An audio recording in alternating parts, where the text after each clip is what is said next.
Hey guys, welcome to my channel excuse me please. और मैं हूँ कृति। आज हम लोग जा रहे हैं दरभंगा हाउस, जो कि एक बहुत ही फेमस पटना का एजुकेशनल इंस्टीट्यूशन है। यहाँ पर पोस्ट ग्रेजुएट की पढ़ाई होती है। बट आइए जानते हैं इसके बारे में थोड़ा डिटेल में। दरभंगा हाउस, जिसे कि नवलखा बिल्डिंग भी कहा जाता है, महाराज सर कामेश्वर सिंह, जो कि दरभंगा के महाराज थे, उनके द्वारा बनाया गया है। इस बिल्डिंग में काली मंदिर, जो कि गंगा किनारे है, एक बहुत ही महत्वपूर्ण और पूजनीय काली माँ का स्थल है। चलिए मिलकर जानते हैं दरभंगा हाउस का धार्मिक, सांस्कृतिक और शैक्षणिक महत्व।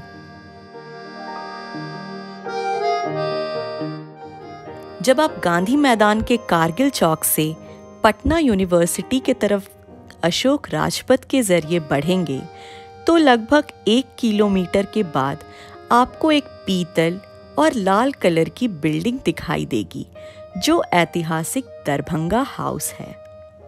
आज़ादी के करीब 67 यानी कि 67 साल पहले राजधानी पटना में इस इमारत की स्थापना की गई, जो आगे चलकर अपनी स्थापत्य कला की वजह से मशहूर हो गया। सामने जो दरभंगा हाउस आप देख रहे हैं, ये बिल्कुल नया नया पेंट हुआ है, जो कि पीले और गेरुए रंग में किया गया है। आज से कुछ वर्ष पहले तक ये ऐसा नहीं दिखता था। 1880 में हुआ था दरभंगा हाउस का निर्माण। दरभंगा महाराज लक्ष्मणेश्वर सिंह की गिनती बिहार के बड़े राजा राजवाड़ों में होती थी और उन्होंने ही पटना में इस ऐतिहासिक इमारत का निर्माण कराया था। लक्ष्मणेश्वर सिंह ने गंगा के किनारे 12 बिघा जमीन खरीदी और अंग्रेजी कारीगरों के और इंजीनियरों की मदद से दरभंगा हाउस का निर्माण कराया। इतिहासकार बताते हैं कि दरभंगा हाउस के निर्माण में ब्रिटिश और मुगल शैली का ध्यान रखा गया और इन दोनों वास्तुकला की नज़ीर है दरभंगा हाउस। दरभंगा हाउस की दीवार हो या पाया, इसकी मोटाई 40 इंच से कम नहीं है और पूरी इमारत को सुर्खी और चूने को मिलाकर बनाया गया था।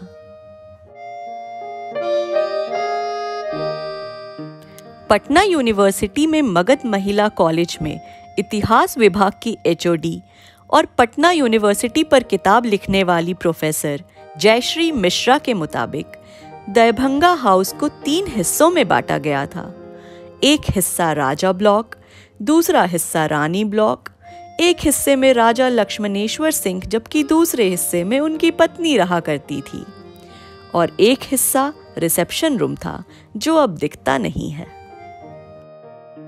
दरभंगा हाउस बनने के बाद इसे देखने लोग दूर दराज से आने लगे, क्योंकि आज़ादी के पहले सड़कें उतनी विकसित नहीं थी, लिहाजा लोग नाव का इस्तेमाल करके दरभंगा हाउस देखने पटना पहुंचते थे।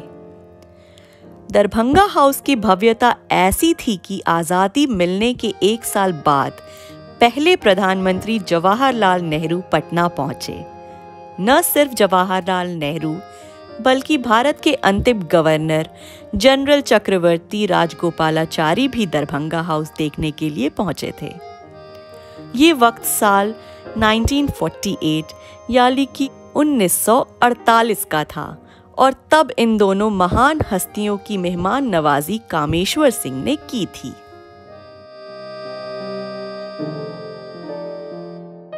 दरभंगा महाराज लक्ष्मणेश्वर सिंह की 1898 यानी कि 1898 में निधन हो गया था और उनके बाद उनके पुत्र कामेश्वर सिंह ने गद्दी संभाली थी। दरभंगा महाराज का दिल इतना बड़ा था कि साल 1995 यानी कि 1995 में जब दरभंगा हाउस की जिम्मेदारी पटना यूनिवर्सिटी को मिली, तो सारे स्टाफ का खर्च भी पटना यूनिवर्सिटी को ही उठाना पड़ा। दरभंगा हाउस की पहचान सांस्कृतिक और ऐतिहासिक विरासत के रूप में रही है। जिस संजीदगी और करीने से तैयार किया गया है उसके लोग कायल हैं। बीच बीच में पटना यूनिवर्सिटी इसका जीर्णोद्धार करती है। गंगा के किनारे 12 बिघा में तैयार दरभंगा हाउस का न केवल ऐतिहासिक महत्व है बल्कि इसका शैक्षणिक महत्व भी है। शुरुआत में दरभंगा हाउस को ऐतिहासिक धरोहर के रूप में ही दरभंगा महाराज ने बनाया था, लेकिन बाद में दरभंगा हाउस पटना यूनिवर्सिटी की संपत्ति बन गई।